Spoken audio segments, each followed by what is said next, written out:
The Chilling Adventures of Sabrina sometimes deals with disturbing and problematic topics. We provided a list of content warnings in the episode description.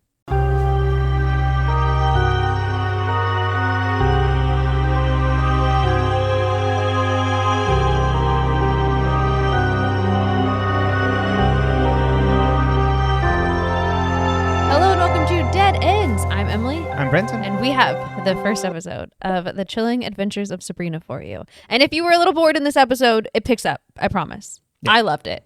But I don't mind a slower time when I'm having fun. Yeah. Well, do you want to kick off from there? We've both seen it before. Yes. And I know it's a favorite of yours. It's a favorite of mine. I love this show. I appreciate that the characters are a lot more likable. I think that it's probably harder, my guess, and from like my experience writing, which is obviously nothing compared to like the people who write these shows, obviously. But like to me, it's harder sometimes to write a character that is like feels more grounded in humanity and who is like, it's harder to write a character that's not annoying or has like a really strong, not that they don't have strong personalities, but like a strong personality trait that makes them almost insufferable by the time you get to season 4. You know what I mean? Uh-huh. Like, as we're watching Riverdale, it's like, my God, Archie's never going to fucking learn. Archie's never going to fucking learn. And you're just like, I want to hit my head against the wall because Archie's never going to fucking learn. And it's okay, like, to have some characters like that. And I think that's good. Like, obviously, we love Riverdale. Mm-hmm. But I really enjoy the fact that these characters really feel like more modern teenagers. Mm-hmm. I feel like the girls on the Pretty Little Liars Original Sin were kind of more like this too. Very much so. They were a lot more, minus Tabitha's consistent and constant movie references. They were, but even then you could see a teenager who loved movies doing that. Like Absolutely. It was not out of the realm of possibilities. And for this to be based on a comic and like having that tie-in, I also loved Sabrina the Teenage Witch. So like, anything witchy related and like that ties me into that. I mean, I named my cat Salem and then she picked my brother. It's extremely rude. I, at like 10, 11 years old, we had these 2 kittens and I named mine Salem. I've told this story so many times on the podcast. I named mine Salem and my brother named his Speedy and I kept the girl and he kept the boy. And guess which cat liked me? Neither. Speedy didn't mind me. Uh-huh. Speedy liked Mom. Salem liked David. By the time I was around, Speedy was very friendly to everybody. Yes. He was always friendly. He just wasn't, like, he preferred Mom when he was younger. Yeah. Like, he would seek out Mom. Right. That was his human. He was her familiar. Exactly. And Salem was definitely David's familiar. Oh, yes. And that remained true up until I met her. Yeah. And then I found a cat and I named him Crookie and I loved him very much. And then he died, like, fairly quickly, within a couple years. He was fairly young. So he was maybe like 5 or 6. I don't have a familiar. Do you have a familiar? No, you're Herman's familiar. Uh-huh. Oh, yeah. Oh, he might bark. We established that this is, I'm much more like Guillermo on What We Do in the Shadows to Herman. Yes, our dog definitely thinks Brenton is his familiar and he lives to serve him. In the traditional sense, unlike Sabrina, who is a partner with her familiar. That's right. Yeah. I mean, we can talk a bit more about it, but I feel like a lot of what you're speaking to there is the difference in like 1, pacing between this and Riverdale, and 2, focus. Like there's a mystery that is happening around wires. This like demon, what is this demon that has taken over Ms Wardwell, and what does she want to do with Sabrina? What's all this with the dark baptism? What happened to her parents? But that's kind of all background this episode. It's really much more Sabrina has to choose like what she wants to do with her life, like a YA kind of more YA storytelling of like coming of age. That's actually probably the better it's more of a coming of age storytelling, and it's very much the like you cannot have both. And so, like, you already know, like, the whole plot of the show is going to be, like, can she have both? Mm-hmm. And so I really like that. I think that's, like, a good struggle. I think it's very human because I think we often, we want to have our cake and eat it, too. And so I think that it works well. Like, it translates well. I think it's fun. I also, I love the witchy vibes. I like the dark colors. This episode has, like, the weird blur effect on for a lot of it. I don't mind it, I think, as much as you did, but It's not as bad as I remembered it. Yeah, that could have been the wine we were drinking back then. It's true. Like it's really blurry. I'm like, your eyes are It closed. might have been in the older TV because I can imagine. Oh yeah, we got a big TV now. That could be part of it. Yeah. Our TV was smaller. We also weren't very far from it. We were watching this in a 700 square foot apartment in San Francisco, and our living room was probably only like 200 max of those square feet. Mm-hmm. And we were also watching it on a older TV, like, this does 4K, so that's what's standard for all kind of these TVs nowadays anyway. It was a different time. So much harder. just the 1080p. I mean, we were also again on an older TV than at the time. Mm-hmm. But I think the characters, these teenagers are talking about things that actually impact teenagers now and real teenagers, and how, especially like how it feels to grow up as a girl and everyone is against you and no one will listen to you and they're trying to force you to become like an adult, and you're like, but I kind of want to stay a teenager, like a kid, but like I want to have all my things, like I am still a kid. And like I think it's very poignant. I like it. Yeah, absolutely. Of like, and also choosing what you're going to do. She is extremely focused on, or sorry, not really focused on, the big ticking clock for her. She has to try and choose what she's going to do with the rest of her life. Mm-hmm. And what she's going to be. Big teen anxiety. Does she want to keep her magic, or does she want to give it all up for her boyfriend and her mortal life? Mm-hmm. And can she even? Is that even an option? What happens if she gives it up? Mm-hmm. Is she safe? Yeah. If she gives that up? Not guaranteed. Exactly. What are your consequences? What are the consequences? Mm-hmm. Yeah, because Ambrose makes the comment that it's like, oh, if you don't do this, then all your magic disappears. But it's like, is that really true? Mm-hmm. Is the guy they found, did he have a dark baptism? Because they don't know him, but he has a witch's mark. So, you play with a lot of that and kind of like what's happening in this world and how does you really operate as a witch. It's also like they get into more like folklore as the show goes on, and like different types of witchcraft, different types of magic, different like folklore and belief, and it's really fun. Mm-hmm. Yeah, that stuff's really fun. Mm-hmm. The hints here of like that the witches eat people, and the way they treat like people with the humans with indifference, and they have this whole like culture and things. Yeah. It's very fun. The set designs and things too. Yes, I love the set designs. I love the Weird Sisters. Mm-hmm. I love the Weird Sisters. It's so good. The whole thing is good. We haven't gotten to my favorite character though. Well, my favorite character is actually Sabrina. Like, this is one of those shows where I'm like, my favorite character is the main character. She is not an annoying main character to me. Sometimes you get a main character and you're like, God, please make a good decision for once in your life. Sabrina doesn't do that. Yeah. She makes bad decisions from time to time. That's all. It would be a really boring show if she just made good decisions constantly. Straight down the middle. It's great. Yeah, she just always is making the right choices. Sometimes when I'm really overwhelmed, though, like I crave like a television show where like the characters never make a mistake, so I don't have to feel uncomfortable, but I can still watch something. Where there's no consequences. Yeah, I'll like pick very specific episodes of like Gilmore Girls or something, and then so that I don't have to like I can't watch Girls when I'm in that mood. You know what I mean? No. Like because I can't watch things where like someone's like making me cringe. Mm-hmm. Intentionally sabotaging themselves. Yeah, or not even intentionally, just like making horrible decisions. Mm-hmm. Yeah, I completely get you. Should we jump into the show background then? Yeah. All right. So this ran from October 2018 to December 2020. So it was technically 2 seasons. We're going to treat each part as listed as seasons for how we kind of like covered on the show. Because they released it so weird. Yeah, they released it. And of course, I started watching it right at the beginning. I did not start watching this when they were like multiple part 1 and 2 of the first season out. Yeah. No. Well, it explains at least why they at least came out in pretty quick succession. Because it was 2 seasons, like I said, split into 4 parts, 36 episodes. And we'll get into some of that in just a sec. This is also produced by Warner Brothers, same as Riverdale. So this is, you mentioned Sabrina the Teenage Witch. That is the Archie comics that was Sabrina's own first own issue thing that started in 1971. And that's what the original sitcom was based off of. Do you know if it's at all similar in terms of plot?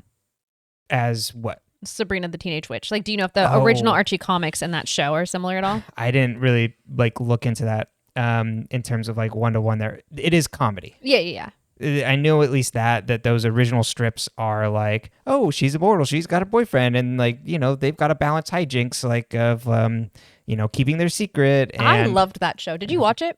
Mm-hmm. I don't remember much about it, but they brought Britney Spears on it. I'm pretty sure they brought NSYNC on it. I can't remember. They had lots of good people on it. That ran for forever. Yeah. And so they brought it back, also comics around when that came out. But this is distinct, not only from the vibe. It's not like they took that comic and then immediately adapted into this, because there was a different comic series called Chilling Adventures of Sabrina. That was in 2014. So Roberto Giri Sacasa, we mentioned when we started Riverdale, had written a comic called Afterlife with Archie, which was a horror take of like a zombie apocalypse happening in Riverdale. And so Sabrina, I believe, plays a minor role in that, like helping resolve it. And she was so well received that they spun up their own comic series. So this is also written by Roberto Giri Sacasa and the artist Robert Hack, who also did the opening credits to the show. Are all comic book shows and movies basically just fan fiction when you really think about it? Fan fiction of the actual comic? Uh-huh. It depends. You know, it like kind of depends. The Avengers, that's just fan fiction of the Avengers. Yeah, right? it's usually... I mean, not fan fiction, but you know what I mean. Not just as in that's a negative thing. Mm-hmm. Well, they're usually like taking one like storylines, and I guess they are kind of being like, you know, and then adding more in, yeah, or completely changing it. Yeah, it's like, well, we're doing this, but like alternative not this. reality, yeah, alternative universe, and AU. Yeah, there you go. Highly produced fan fiction. There you go. My new take is, the things men like, fan fiction. Yeah, fair enough. You want to come for my things? I'm coming for yours, and I say it as a compliment. I thought you were just going to go broad with all adaptions are. So every single like Emma adaptation is a piece of fan fiction. Every single Shakespeare adaptation. No, but anyone where they change anything. Mm-hmm. Then I'm like, well, then is it? Where's the line? Exactly. Why do we? Yeah, never mind. You know what? I was like, why do we even call it fan fiction? Like, it's just a different version. It's just getting. Well, because the fans write it. I don't know. Exactly. Yeah, because it's not co-signed by the company that's making money off of it. So the only difference between it is just corporate greed. Capitalism. I'm glad you brought our attention to this. Thank you. People need to be talking about this. So if that encourages you to write your fan fiction at home, exactly. A lot of authors, like I see them talk about, like they started by writing fan fiction because it's not necessarily easier, but it can be easier to write a plot when you already have developed characters. Mm-hmm. Does that make sense? Yeah. Yeah, it's fun. You know, it might be fun to think about. Yeah. Do you not lay in bed after you watch something and think about like what the characters are going to do, or like imagine like interacting with the characters? Yeah. Like, did you not do that? Especially like as a kid, I did that with like the things I read all the time. I'm like, okay, well, like if I met Draco Malfoy, here's what I would say. Exactly. I know we don't want to go there, but. Mm-hmm. Where it's like, well, what did they do on their days off? Like, what would it be like if they were just like hanging around and they went to a mall? Yeah. Or like, well, I think this character is cute. So like, how would I flirt with him? Or how would he kiss me? Exactly. And then you read Twilight and you realize that. Then you start making money off of it. And then you inspire other people to write fan fiction about your series, and then they start making money off of it. I don't think Twilight was fan fiction. Okay. So it was just the 50 Shades of Grey that was based off Twilight. Mm-hmm. Twilight's based off of a dream Stephanie Meyer had. Edward came to her in a dream. Quite literally, right? Yeah. Yeah. So there you go. I don't know. You know? Mm-hmm. It's just, and then they're made of porcelain. There's just a lot of weird shit. Well, they're not made of porcelain. They're marble. Oh, right. Of course. Not my type. I like my men soft. Physically, I like them to have skin. That's me, exactly. And I'm also soft on the inside. Emotionally. I don't know, you're pretty buff now. Well, thank you. You're welcome.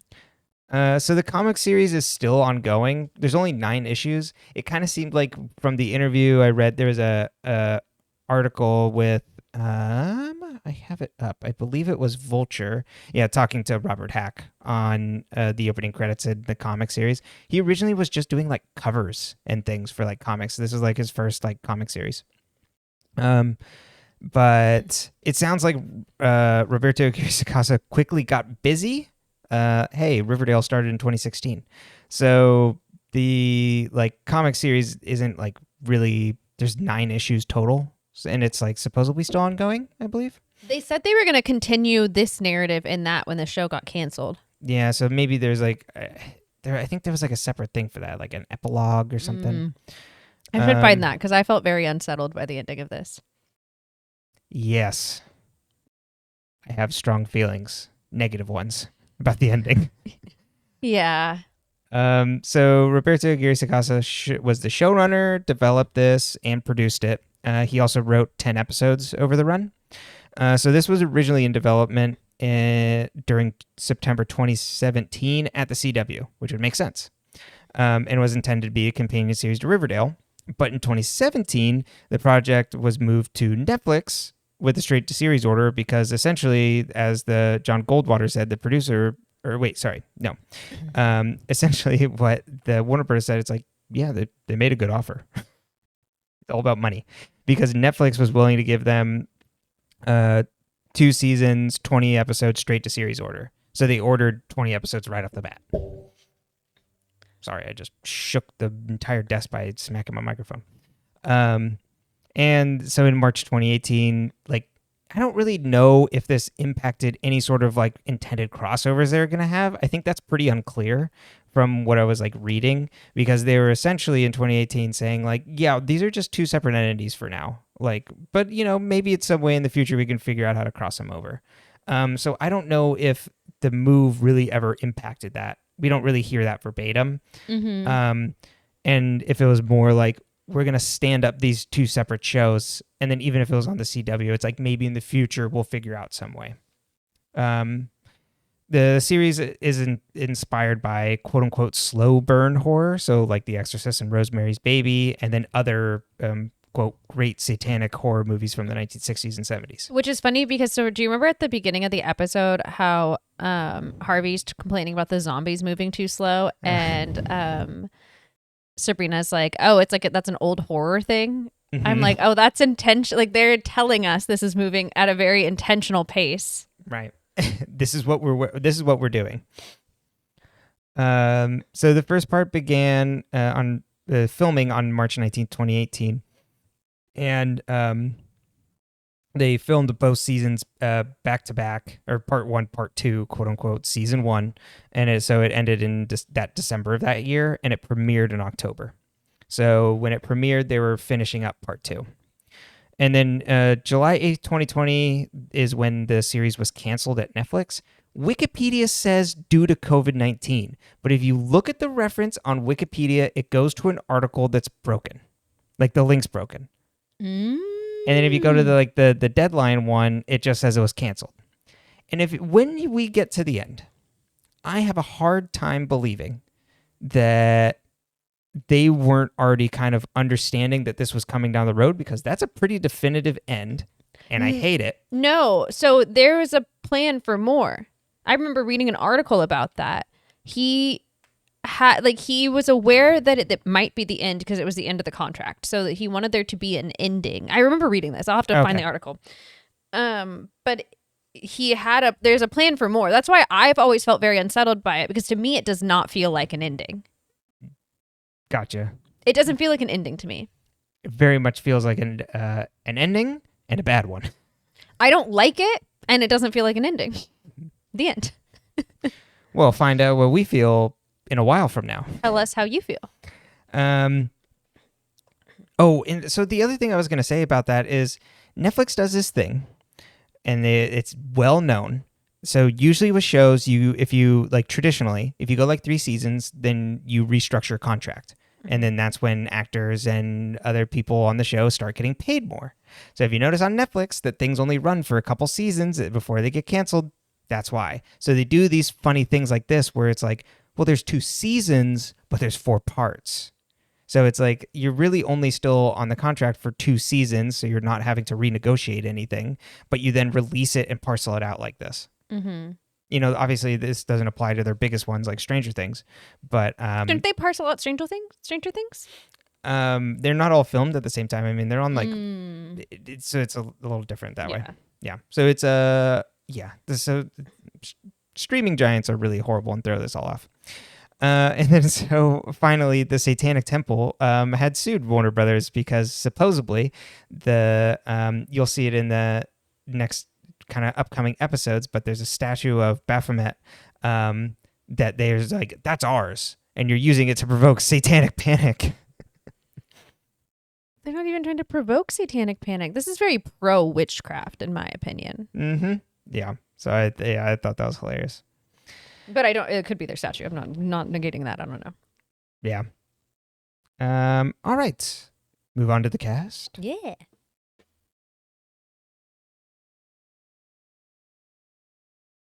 All right. Our cast will give you I pulled our big four for this week. Sorry, Ambrose. So Sabrina Spellman, played by Kiernan Shipka. I did include just top left is the old Archie Comics Sabrina Spellman. You'll see all the rest of these. You see the like split images for all the rest of them because I was having a hard time finding images. But there was a Business Insider article that had the split images. Yes, for all the characters. Amazing. Of like, here's what they look like in the comics for Chilling Adventures. Okay, so I didn't really see any like high level differences. Oh, I forgot to mention actually that the show and the comic don't follow the same plot at all. It's like just kind of loosely based on the comic. On Chilling Adventures? Chilling Adventures, yeah. Okay. Yeah. And so, yeah, it's not like very different that way.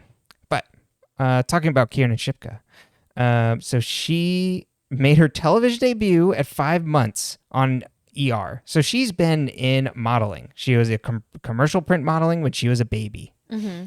Had small television roles when she was younger, but her first major role, as probably a lot of you know, is Sally Draper, the daughter of the main character, Don Draper, on Mad Men. So she was 8 at the time when she was on that, or started.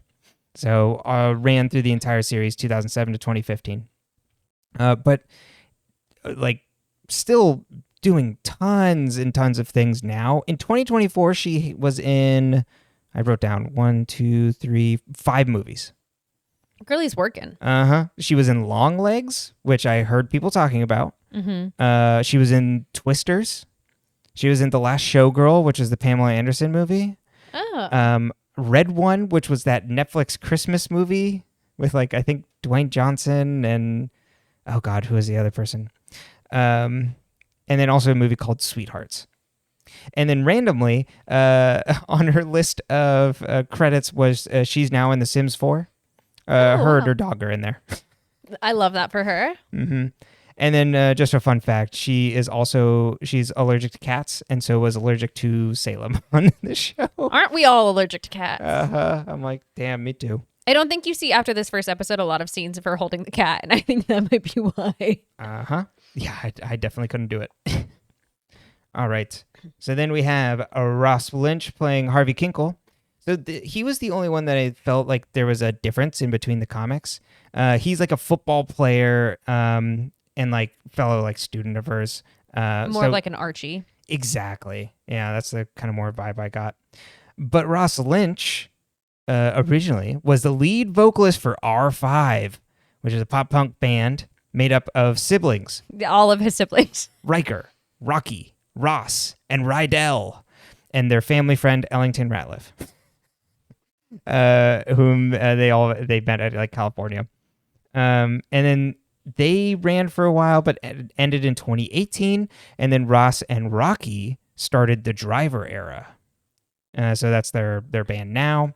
But he rose to recognition on Disney Channel's Austin and Ally from 2011 to 2016, and was also in the Disney musical films Teen Beach Movie and its sequel. And also, for fun fact, he's the second cousin of Dancing with the Stars' own Derek and Julianne Hough. Their maternal grandmothers. And I'm pretty sisters. sure one of his brothers was on Dancing with the Stars. I did not look into Rocky, Rydell, or Riker. No. I mean, yeah. Well, R5.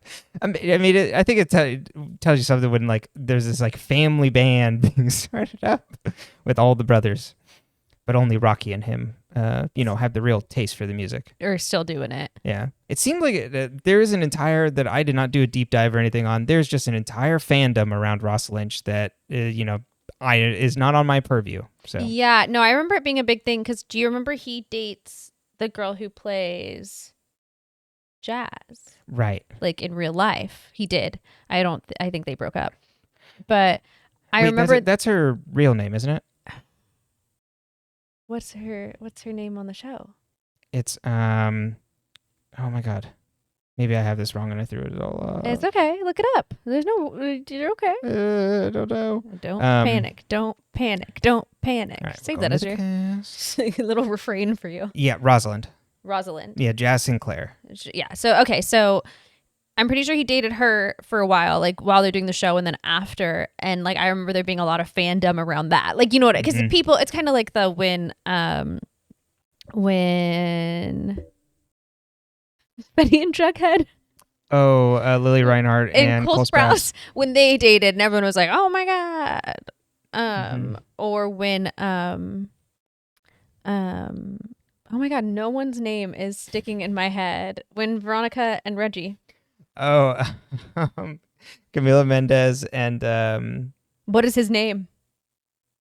Oh no. I completely blanked. But yeah, regardless. Yeah. Like people, you get into it because it's like that. I feel like what we didn't get with Pretty Little Liars when it was on is like the same amount of Charles Melton. Thank you. The same amount of like interpersonal relationship fanfare. And I don't know if they were really good at keeping it out of the public eye, if I just happened to miss most of it, or if there just wasn't as much of it, or like it wasn't as public. And also like social media was like coming up, but it was different. So I don't know. It's interesting. Yeah. And yeah, because when I was looking up Ross Lynch, like half of the Google like little like drop downs were like, who is he dating? Are they still together? Like, did he date this person? So, or is he a Trump supporter? What? Yeah, that did not come up. Oh, yeah, that's a big conversation right now, or was about 6 months ago. Yeah, he had no personal life listed on Wikipedia, which I think is an immense feat. Something is going on. Asked to have it removed. I don't know. Is that an option? I have no idea. Just seems like that there's intentional. I'd assume. All right, so Aunt Zelda is played by Miranda Otto. God bless. We love her. So she is from Australia and was spent a decade making like Australian films, and her major film debut was in Emma's War in 1987, and then got Hollywood attention when she was in supporting roles in The Thin Red Line and What Lies Beneath.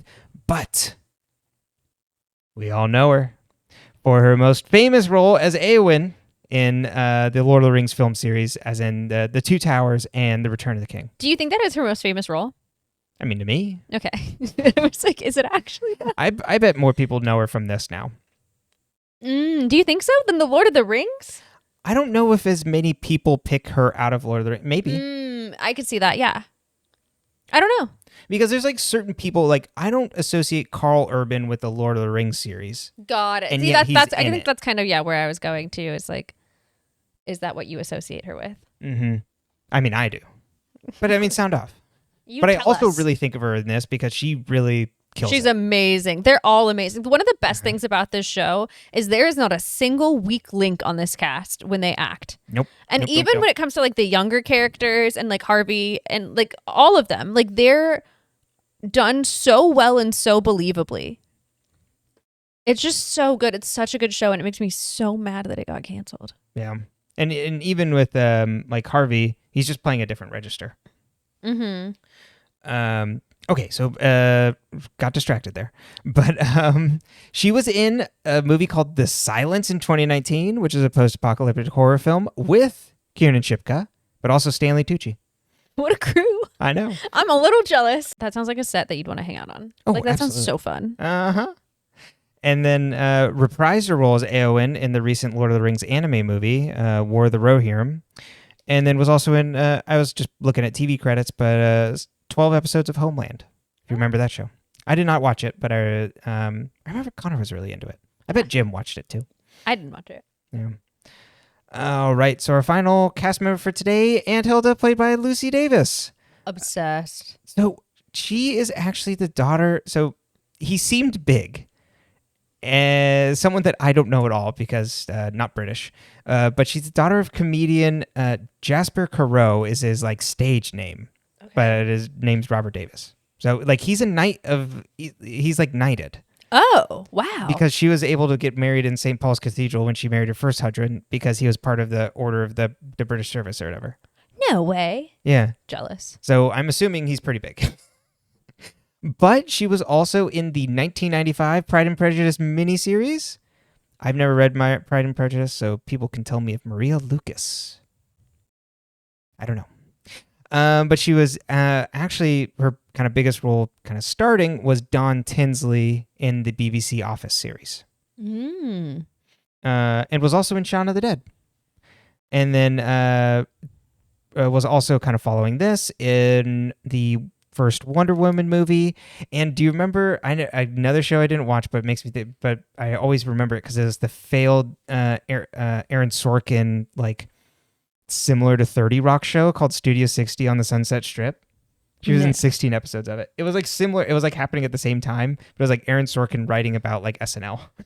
Oh, and then you got Tina Fey writing about SNL, and you're like, I wonder who's going to do better. The one who was there? Stick to politics soon. Oh God, I haven't watched The Newsroom, but I've heard things about The Newsroom of just like it's not glowing things. No, I think The West Wing is a masterpiece until you get to the end.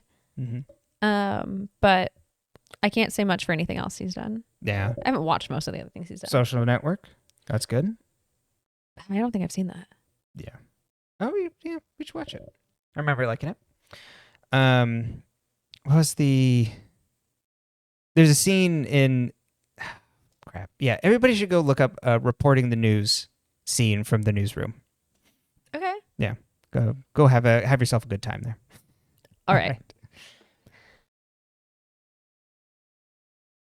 But we've got things to do here, such as recapping the episode. This hour-long episode. Yeah. The thing about this show, too, is the episodes, I don't think there's a lot of consistency between episode length. I can't remember. We're now in streaming country. Yeah, we're now all over the place. Yeah, because I also wonder, I think the slower pace is intentional, but also it's like it reads part of it now that we know that like Netflix tries, it's like, well, you need to be able to make second screen content. So it like can't be too complicated. It got to be slow so people can follow.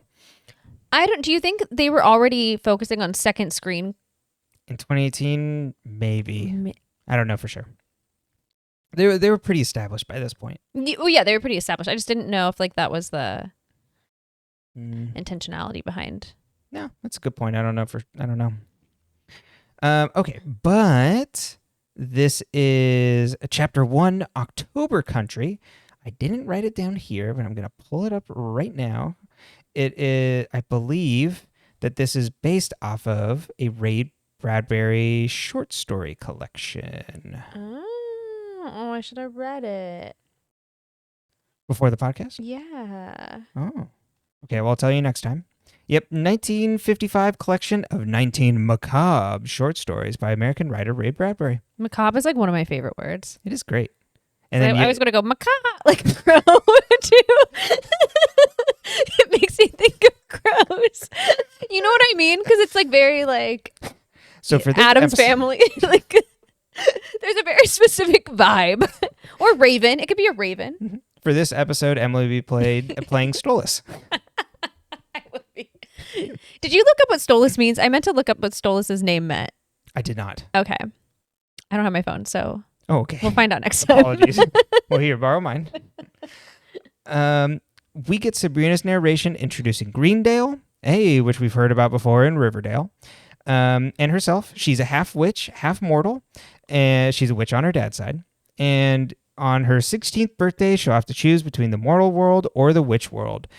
She sees the horror movie with her friends. That is Susie and Rosalind and her boyfriend Harvey. They run into their teacher, Ms Wardwell, and invite her out to Dr. Cerberus's for a bite to eat, but she declines. This is their Pops. And then her friend Rosalind asks why she would invite her, and Sabrina says she feels bad for her being all alone. Miss Wardwell drives home. When a girl steps out into the road, she swerves and stops and brings the girl home to take care of her and says she'll call the doctor in the morning. Sabrina and Harvey run home to her house, to Sabrina's house, and Kit's on her porch step. He gives her a necklace and tells her he loves her, and she says she loves him too. Isn't the necklace kind of shaped like a coffin too? It's like I guess it kind of could be a coffin. I didn't really know like what it is. Kind of like a little like octagon, kind of like but diagonal. What? As I was talking, I'm like, making less and less sense. Someone please draw that for us. Just a diagonal line through an octagon. There are many shapes. I'll have to Many look it up and lines. see if there's probably like a close-up picture of it. Miss Wardwell takes care of the girl and tells her about Greendale's past. And there was a witch hunt, and they hunted and killed 13 witches. The girl asks about Sabrina and if she's in her class, and Miss Wardwell says, yeah, she's my student. Do you know her? And the girl's like, I knew her father, who betrayed us and married a mortal. And then she psychically stabs Wardwell in the neck with a pair of scissors. The girl chants a spell and draws her finger in the blood, and then she is transformed to look like Wardwell or take over her body. We don't see the body on the floor, so it's a little, could be just a spell to look like her. Yeah, I don't remember. Yeah, I can't quite remember either. And then she says, the great work now begins. I'll deliver Sabrina to you. Sabrina looks at her calendar, and the remaining days until her dark baptism, her 16th, which is on October 31st, and a bat flies through her glass window, and she kills it with a book. I'm assuming she does not let her friends into her home. No, I don't think so. I'm like writing like dark baptism on the calendar in your bedroom. It's like so out of pocket. Like if you let your friends come over. That's so true. And do you think like Harvey's been in there? I don't get the vibe that they're like really hanging out at the Spellmans. I think it's like they kiss on the doorstep. Right. The next morning, we meet her aunts, Zelda and Hilda, and then her cousin, or at least how he calls her, Ambrose. Sabrina has a number of things to do before her dark baptism, including picking a familiar. She wants to summon one rather than pick one out of a book. And her baptism name also will be named in honor of her dad and mom, which is Edwina Diana. Her dad being named Edward, mom Diana. Sabrina buries the bat in the pet cemetery in their front yard and eyes the woods suspiciously. Ambrose asks what she's worried about. Sabrina says she's worried about bad omens and is all nervous about the baptism, which involves her signing her name in the Dark Lord's book. Ambrose also figures out she hasn't told her mortals friends that she's leaving them. He also points out she'll live longer and stay younger than them as they grow older, so it'll never work out. We also learn Ambrose has been under house arrest there for 75 years. Sabrina goes into the forest and does her spell for a familiar. She turns around to find a group of 3 witches behind her. These are the weird sisters, Prudence, Dorcas, and Agatha. They call her a half-breed and tell her she's not wanted at the academy and threaten what happened to her what happened to her parents will happen to her. And Sabrina stands her ground as the 3 curse her and disappear. Sabrina runs off to school and into the locker room and chants a spell to try and get rid of the curse. After the shower she takes, she finds her friend Susie crying. Sabrina then goes to the principal because 4 football players harass Susie and hit her. The principal asks for names, but Sabrina doesn't have them and tells him that Susie lives in a constant state of fear at the school, and he kindly tells Sabrina that Susie should find another school. Sabrina convenes with Harvey to try and smoke out who beat her up. Harvey is like, I don't know what we'd even do. And Miss Wardwell comes up and is like, I can offer my assistance. She meets with Sabrina alone and echoes all of Sabrina's opinions on how horrible the school is and how horrible men are and that women should run to school. Sabrina, she's not wrong. No, she's not. You know what? Like, I understand that, like, is body snatching a kind, meek teacher bad? Yeah. Probably. Not cool. But, like, if you're going to show up and push this very, like, girl power motivation, I'm into it. Now, if you're doing it for a man, like it seems like she is, not so much. Not so into it. But, like, I love the heels. I love the blowout. You do you, girl. Yeah, exactly. She's got her, she's all thatted. She did her hair and she took off her glasses. Exactly. She's being sexy now. That's right. Who needs vision when you have to be sexy? Sabrina wishes someone would teach the principal a lesson, and Wardwell says, well, why not you? And it tells Sabrina he's scared of spiders and feeds her the idea that maybe he should take a sabbatical. Sabrina tells Rosalind and Harvey that they should start a club for women to meet. And Rosalind thinks the principal would block them, but Sabrina says she has a plan. Yeah, Sabrina's like, we need to push back against this like white patriarchy. And Harvey's like, wait, what? It's like the best, like that Harvey's just like kind of dumb, but like he's like total like himbo without being big vibe. He's an absolute himbo. He's a himbo in the making. Mm-hmm. Yes. Rosalind wants to have a party for Sabrina, but she shoots her down for her birthday party. And then a crow watches over them and flies away. The crow, we learn, is Stolas. Is it a crow or a raven? Yeah, I don't know the difference. So it could be... It has to do with their feathers, but I don't think we're counting them. So I was just... Yeah, I'm not sure. We'll have to look it up next time. Stolas, crow or raven. We'll double check that. Blackbird. Exactly. Flies back to Wardwell, and we learn it's her familiar. She says that she serves the Dark Lord, and she'll see to his will. Aunt Hilda and Zelda run a mortuary, as we learn, and Zelda gets excited by a family bringing their son in who was recently stabbed, as it'll work for Sabrina's baptism. Hilda, being much more considerate, is like, oh, that's a little sad, though. Harvey and Sabrina walk home. He tries to convince her for just the two of them to just have her birthday alone, even though Sabrina says that she has to spend it with her aunts alone because they have some thing that like has been planned for forever. And he gets sad that she can't tell him anything about it. And then Sabrina finally tells him she's moving. He gets mad that she didn't say anything about this beforehand to any of the friends. And Harvey correctly guesses she's hiding things from him. And he's like, you can tell me like whatever it is. Like, and it's like, okay to just tell me. So tell me what it is. And then Sabrina's like, well, it'll be easier if I show you. In a forest clearing, she tells him she was born in this tree grove and tells him about the dark paganism and that witches in the past stayed hidden and pretended they were all gone so they could live in peace, and tells him she's a half witch on her dad's side and she has to leave and renounce connections to mortals. Harvey thinks she's trying to get rid of him and making up a story, so Sabrina stops him and casts a spell to make him forget. Sabrina comes home to Ambrose sitting on the porch and tells him about her and Harvey. She asks for his help with a spell to deal with Principal Hawthorne. Sabrina vents to Hilda about the weird sister's curse as Zelda comes in and says, well, they're just jealous of you, Sabrina. Who are they? Sabrina checks if she's cursed by breaking an egg and it comes out bloody. Hilda says, oh, yep, blood curse. I got a whole regimen for you. Salt baths. And Sabrina also tells them that the weird sister said her parents' accident wasn't an accident. And Zelda's like, poppycock. It was an accident. Their plane crashed. Classic orphan story. Sabrina takes a bath and seems to fall asleep. She opens her eyes and she's in the forest grove, seeing her mom and dad take a baby to a different end of it. She sees them put the baby on a pedestal, and there's another baby there. So Sabrina checks, and one has human feet and the other has hooves.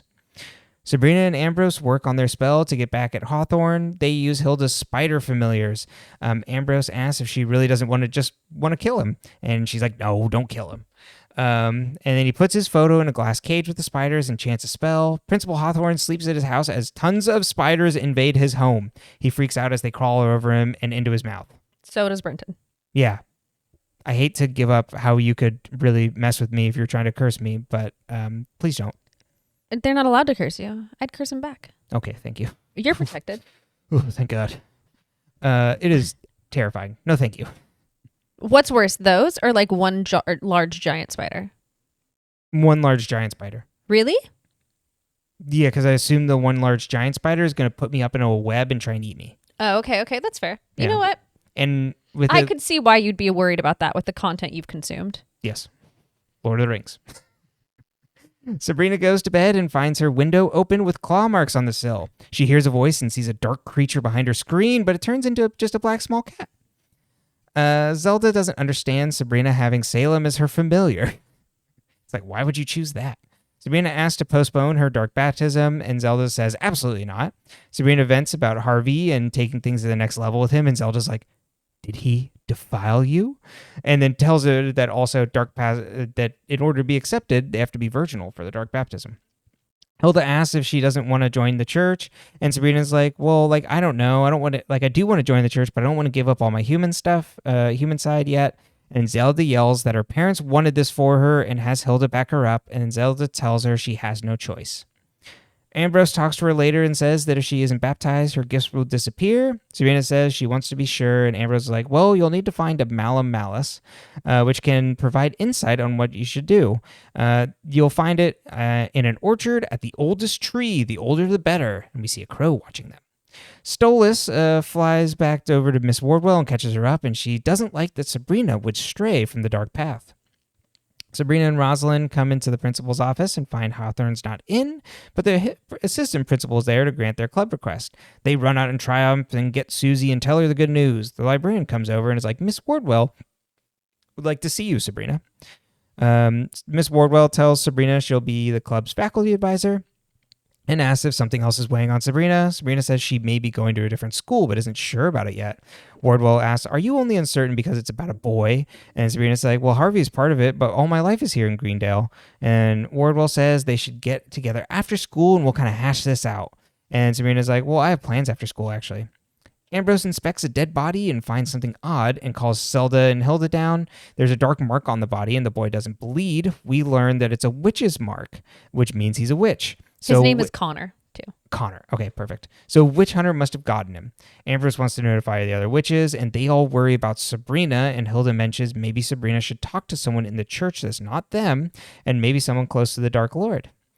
Harvey and Sabrina go apple picking. Harvey runs off to get them something, and Sabrina goes to find the old tree, which is this giant tree at the end of the maze. You literally could not miss it. It looks like Yggdrasil, the world tree. She finds a literal sign pointing to the hay maze that said it is just like old tree. This girl loves horror movies, and she follows a sign towards the thing she wants that says old tree as if like it's... Girl, you gonna walk through the maze? Have some thinking. She works her way through the maze and Stolas flies onto a scarecrow. She rounds another corner and finds that the scarecrow is now missing, which jumps out and attacks her. We cut away to Wardwell, who's operating the scarecrow like a doll, and then back to Sabrina, and the scarecrow is suddenly tackled by a large creature, which we then see is just Salem the cat in form standing on the scarecrow's clothes while all the hay is gone. Salem takes Sabrina to the tree. She spots one red apple amongst all the green ones. Same, I would choose the same. She takes a bite, asking if she should be baptized. She gets a vision of a bunch of witches hanging from the tree. The tree breaks apart to a beast coming out. It's a ram's head on top of a human body, and the creature heads for Sabrina as her vision fades. Harvey appears behind her, asking, hey, where you went? Where'd you go? And goes to take her home. Back at home, Salem doesn't want to follow Sabrina back inside. Sabrina calls to everyone that she made a decision about her baptism. She finds the family sitting by the fire with a strange man. Zelda refers to him as His Excellency, and he tells her she's special and chosen. Hilda introduces him as Faustus Blackwood, the high priest of the Church of Night, and he asks about her doubts and says, let us see what I can do to convince you. The end. I love it. I love it. Sorry, I had a thought and I want to write it down before I forget. Oh, yeah. Okay. So, things that I love about this show. Many things. One, the 60s, 70s vibe. The fashion. Mm-hmm. Sabrina is dressed so cute. I love all her outfits. Love the vibe of the house. I would live in the Spellman house. Oh, it's so good. Especially that giant staircase. And when she, I love the dancing. The dancing's great where she's running up and in love with Harvey. But that, it's breaks apart with the middle going up. And the kitchen and the way they frame the scenes in the kitchen, so that it's beautiful and symmetrical and dark without being so dark you can't see it. Mm-hmm. I love that. The other thing I think I really love about this show is just real quick on the kitchen stuff, that it's you get it's kind of the old school kind of it looks probably like some thin glass and things, but there's kind of darker colors also interspersed throughout, so it almost looks like green and lush in there. Mm-hmm. Yeah, it's great. The show has majority women. The women outnumber the men on the show so far significantly. And I think that's important. And I also think that they are way more interesting. The women are strong and empowered, and even our woman who we presume is bad. Oh, yeah. She's empowered already. She's empowered. All of them are confident. They're hot shit. I love it. Mm-hmm. Why are they listening to a man? I don't like that. Mm-hmm. I don't like Faustus Blackwood one bit. Does he have almond-shaped, like, pointy nails? Yes, he has a good manicurist. Whoever does his nails, she did a great job. Yeah, we're not saying anything about the look. But not a big fan. Okay, so let's talk about Wardwell first of all. I, as a woman, would never stop to pick up someone that I almost hit in the road. I would call the police, which is probably not good because I know, but I wouldn't let them in my car. It's the tragedy of it all that Wardwell gets eaten by a demon because she was so kind. She was and pure alone. of heart. Uh-huh. Being good gets you nowhere in life is kind of that message, Yeah, it's going to exactly. get you killed. Uh-huh. Get you stabbed to death with scissors. Yeah, because she literally, they focus on that she literally dies. And then that's when the chanting starts. Mm-hmm. And then whoever that is gets into her body or emulates her body or whatever. Yeah. Not certain. I love the scene too of her trying to manipulate, and also like that Sabrina keeps looking at her funny because she's like, I know something's off. Like, this isn't how my teacher usually like acts and dresses, but like I'm not going to say anything because I'm polite. Right. It would almost be because she comes in that she's more confident and like she's got like this like more like, put together look, as we kind of say.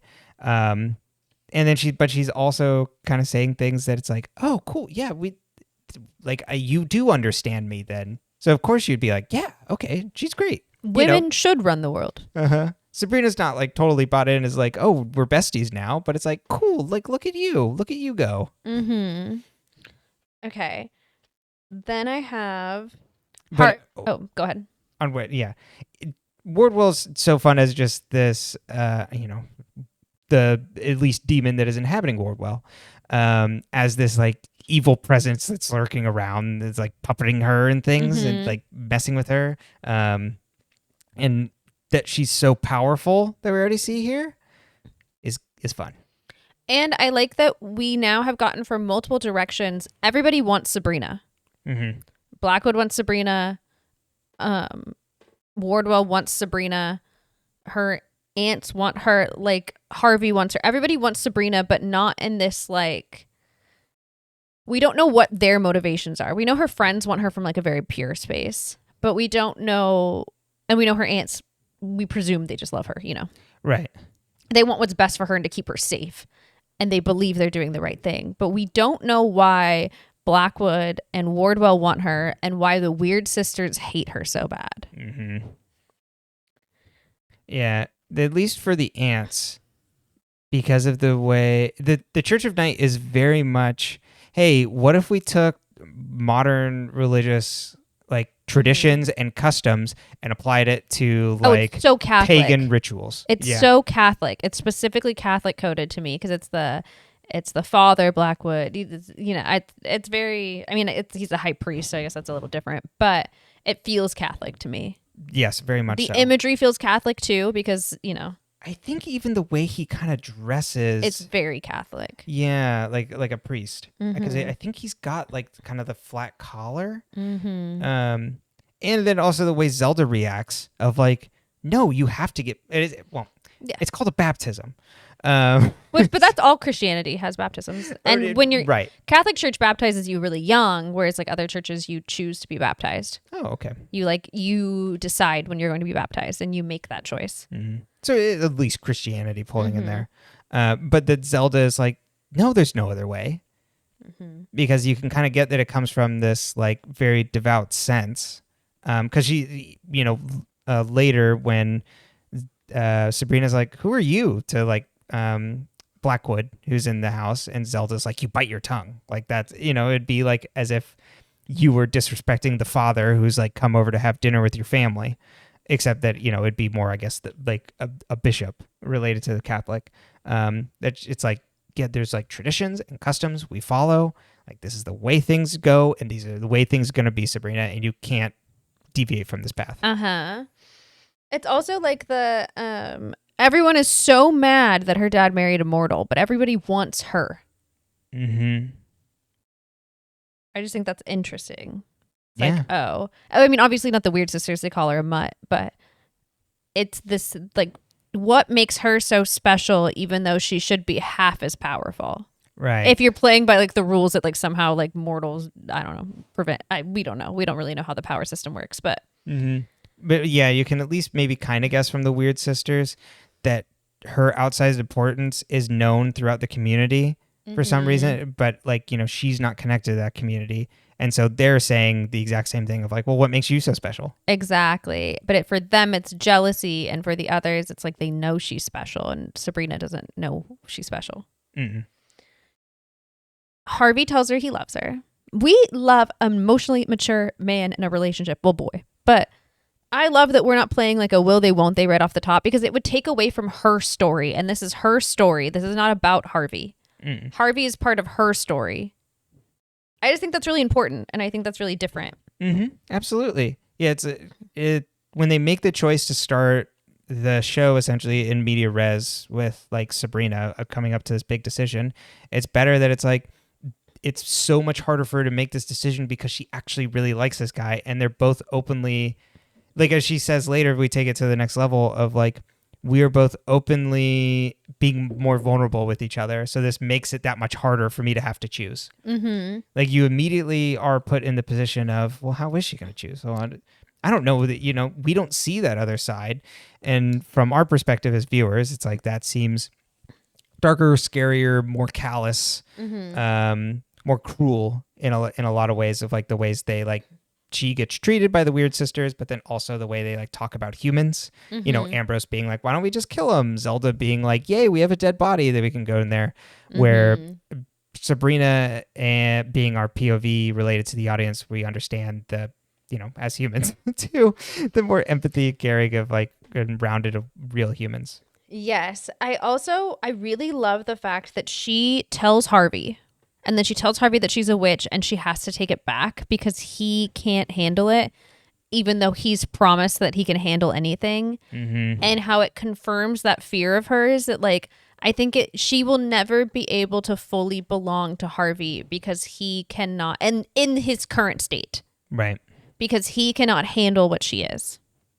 Yeah. And it gives us a reason why she can't have both. Because she could never be her full self with him. Right. Or that's at least the fear.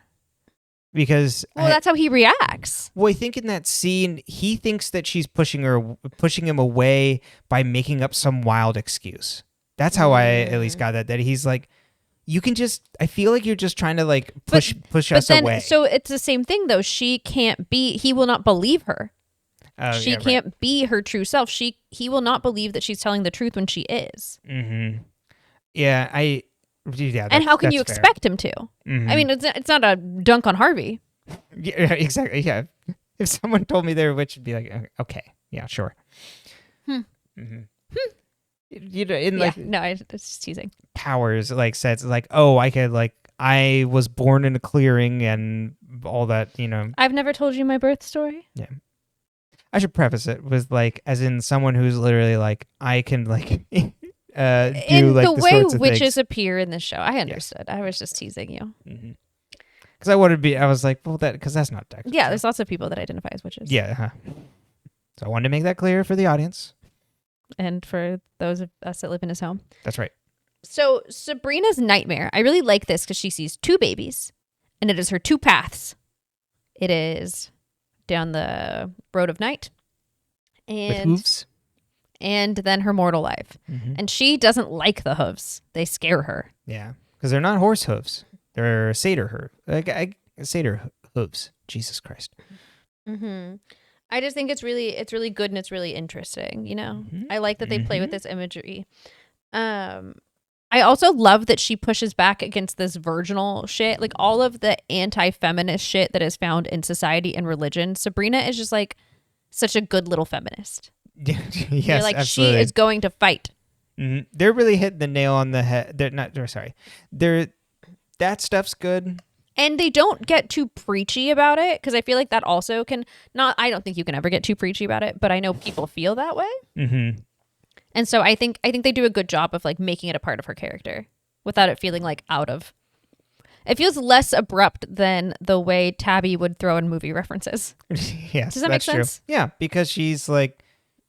You get because there's the immediate connection to There's Susie being bullied by the football players because she is like more masculine looking. So then Sabrina's already like going to like it goes to bat for like on these ideals and things. So you see like the literal reasons why she would want to be like starting a club on this and why she's trying to get all her friends and things like that because of the horrors.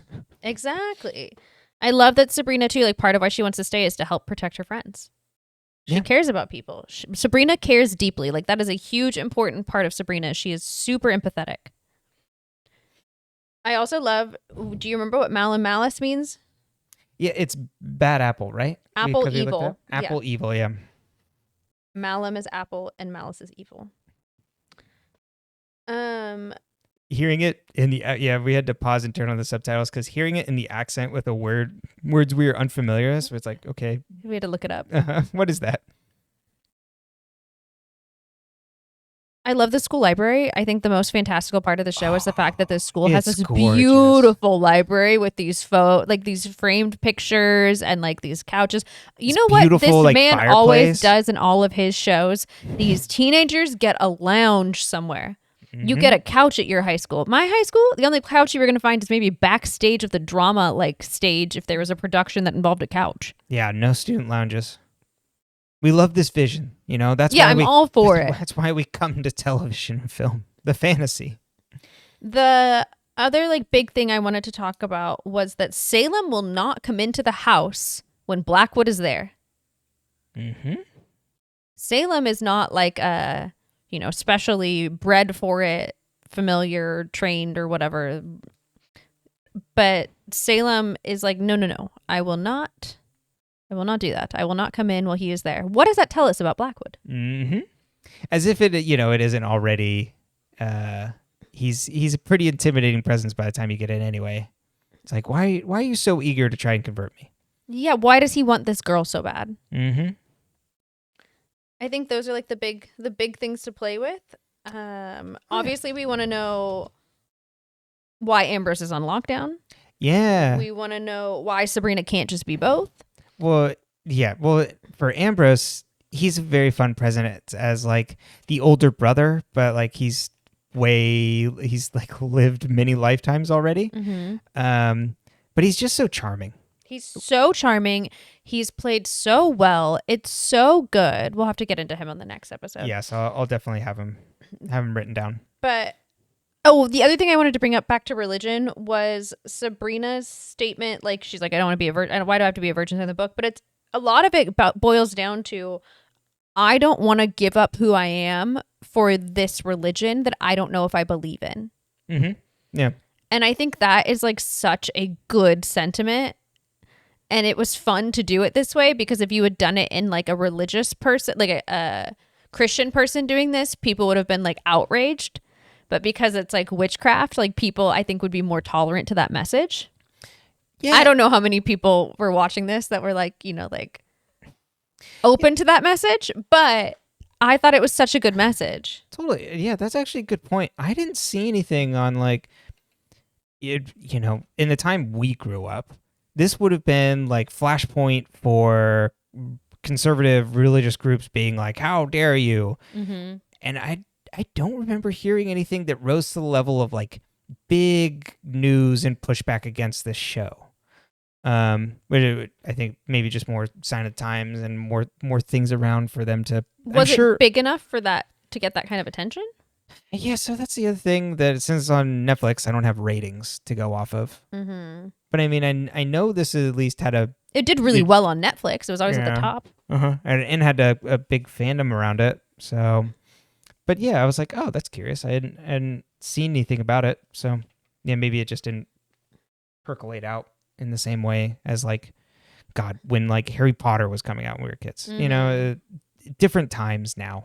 Definitely. There's probably a blog somewhere on like those moms for whatever that like safe mom watching website is. There's probably like something, but like Moms for Liberty, aren't those the book banners? Yeah, maybe that's what I was thinking of. There's also like one where it's like to tell you whether this is like safe for your children to watch or something. Oh, why? I forget what it's called. Watch it yourself. Oh, the other thing, the ants play a fun role too, because you've got the strict ant in Zelda, and then the more kind and like understanding ant in Hilda, where Good cop, bad cop, soft and harsh. Like you play with it. The nurturer and the like pusher. totally, and like the trying to make sure that she ends up okay versus like you have to do things a very specific way, like through Zelda. That's a very like, I think like for the exactly a coming of age story, it's like how do you like how do the parents treat you in your life, and usually like what is sufficient and not sufficient for you to feel like an actual human being. How do they talk down to you? How do they not understand you? Well, and it shows us where Sabrina's empathy comes from. Yeah, that's true. And just the horror vibe and aesthetic. Yeah, I do love this. I know I was like, I don't like horror. I don't like horror. I love this. This is my kind of horror. Because nothing's too... I mean, the scariest thing, I think, at least to me, is the principal having the spiders crawl over him. You don't think the woman getting murdered by the demon girl she picks up was kind of scary? I think the... Spiders were scarier? Yeah. Okay. We all have different fears in life. That's true. So there are like a couple things, but I don't know. Maybe just because, and there's like dark imagery, like when she sees all the witches hanging from the trees, like this show that's talks like intense. This show talks a lot. That's what I was gonna say. It is darker in that way, and it talks a lot more about like suicidal and like murder, and not in like the just like the horror / kind of way. Yeah, but they somehow make it all palatable, and maybe just because we have Sabrina as our entry character to like, because this the thing is Sabrina's very comfortable with the witch stuff, because she's living it, and also very comfortable with the human. So it's not really her friction with the witch environment. You know, it's just like, oh, you know, when they mention like, you know, their spells and things, like she knows how to do those. It's not that she doesn't want to use her magic and things like that. So it's allows you to, it's like, okay, she's confident in this, so you're not feeling like she's like imperiled by anything. Even when she gets cursed, it's like, okay, I know what to do. It's not sufficient to completely get it done, but it's like it's there. She goes to school instead of going home first. Right, exactly. And maybe because our character there is more empowered, that you can kind of like go along with like some of these things, because you know that she's not going to be an immediate victim. That maybe for non-horror audiences and stuff, it makes it a little easier. Yeah.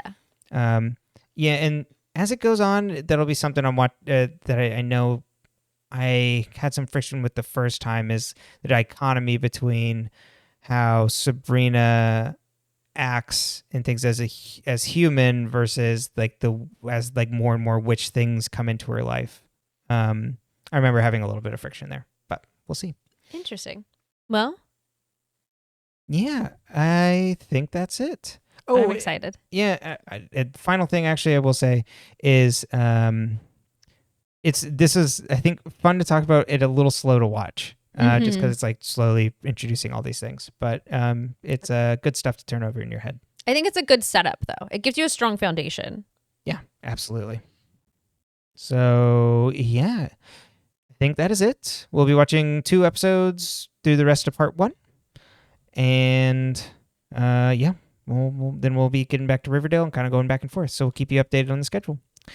So you can find this podcast at all your audio podcast platforms of choice at Dead Ends. You can also find us on YouTube at dead_ends. We got brand new cover art for this that you might have noticed. Same cover artist as the Riverdale season, by Vendrinic. And you can find them at vendrinic.tumblr, and you can see more. And we'll link it too. Yeah, it's always in the description box, so you'll always find the link there. I love this art. Episodes. I love the Riverdale art, but because I love Sabrina, I love this art. It's very fun. Yeah, it looks amazing. So, thanks again if you're listening, and then you can comment and talk to us on YouTube in the comments. You can also send us an email to deadendspcast@gmail.com, and you can also find us on Blue Sky at dead-ends. Oh, and then you can also follow us individually on Blue Sky 2, where I'm currently live posting Andor Season 1 before Andor Season 2, except by the time this comes out, Andor Season 2 will be... I'll be patiently awaiting when I can watch the first episodes of Andor Season 2. Those are in our link trees in the description box. I don't know if mine's in my link tree. I'll have to check. Oh, okay. You can find me, and then I repost her. He's my number one fan. That's right. Well. Oh, we need a new catchphrase. I said this at the end last time, and then I forgot to think of one. We didn't think of one. Oh, shit. To cut this. We were inviting them into the ideating process. Yeah, but they can't tell us anything right now, and we have to end this so they can hear it. Yeah. Oh, boy. We can't manipulate time like that. We all serve the Dark Lord's will. Hail Satan. I love how they interchange Satan too for God. Like they'll be like, praise Satan, or oh, thanks Satan. And I'm like, yes, that's a really good point. Well, maybe we'll think of one and we'll come back for the next time. Yeah. For right now, we don't fit in. Babbity bobbity boo. Why? Casting a spell. Oh my God.